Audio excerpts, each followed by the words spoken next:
and welcome everybody. Welcome back to my channel. So we have a lot of things to do this year. We have a lot of changes that we're going to be going into.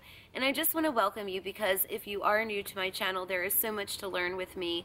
I am offering my heart and soul and trying to help people to at least break through the barriers of control, to expand the mind into the wonderful higher planes of consciousness. So today I just want to talk about spirit guides, higher self, that communication level, because it's really hard. I have this blog, it's called Spiritually Awkward, and I write about experiences that I've had as a psychic being here in this world, being awakened since childhood and seeing some really horrific things. I think that people, they really don't understand the level and degree of intensity that really goes into having such ability and knowledge. You see things that are frightening. You really do. You see things in people that frighten you, and it really does take your trust away, and it changes you forever, because now people that you saw as a good person, you can see things that they hide from others, and it can be very traumatizing. But I've been dealing with that for so very long now, and I always have my guard up, but I do fully love. And I know people will say that you have to trust to be able to love, and that's not true. You can love people unconditionally. So spirit guides, they'll say to me, how come you see things like that but I don't? Or how come we can't talk to our own guides or higher self? Well, first of all, higher self, that's a very high state of consciousness. Higher self consciousness is closer to the divine, and I say that all of the time. So your spirit guides are a little bit closer to you. When trying to reach out to higher self, you have these middle planes right in between you and higher self. So right in that area of the dimensions, you have a lot of different entities. You have wireless energy, government energy, and it's all there acting as a blockage. But your spirit guides are right on the other side of the veil, like right here, and they are a lot easier to be able to communicate with. So many of you will communicate with your higher selves and your spirit guides very differently, for those of you that have reached higher self-consciousness. But in regards to spirit guides, communication is going to be different for everybody nonetheless, no matter who you're trying to channel or connect with. Everybody's abilities work differently. But when you're trying to reach out to your spirit guides, you may not see them. Some people may only hear them. Some people will only feel them. Some will just intuitively pick up on it, and others will need signs to kind of put together as a message. And then we have others that communicate with their guides through dreams. So the easiest way to communicate with your spirit guides is to first close your eyes. And you want to still the mind, because you don't want any mind chatter going on there that's going to take away from the message. And just relax yourself and be still. And then you just call for your guides, set the intention.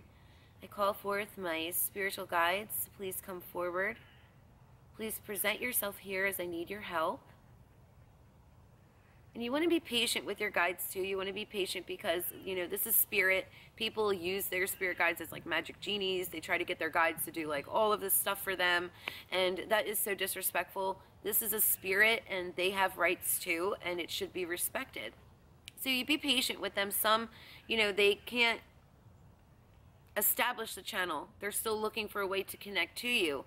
So for the most part, spirits will try to send an energy wave to you, and that is probably the easiest way to connect. So as you're sitting there very still, and you're just breathing in and out, you ask your question, how is this week going to go for me? Then you'll feel like a little tingling sensation on the top of your crown. And you'll get a gut instinct that it's going to be well. And that's it. It's that simple. Your spirit guides will intuitively connect with you to give you the answer. And you'll know that it's them from this very tingling sensation on the crown, because they're trying to channel that information down through the crown into the solar plexus. And trust it. Don't doubt it. Don't second guess it.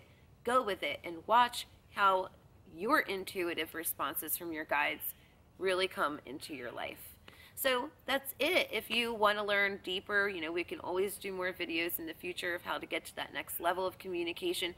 But for now, for those of you who are just starting out or have had trouble in other different methods from others before, try this and give it a month. Give yourself time to learn to trust, because, you know, obviously you're not getting any physical sign, and that can be, you know, it can be very unmotivating, you know, if you're not getting a sign.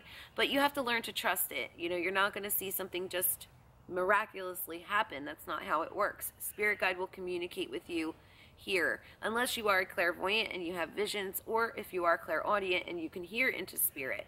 But for most of you who are out there, you know, if you weren't born with those gifts, most of you will have intuition, and most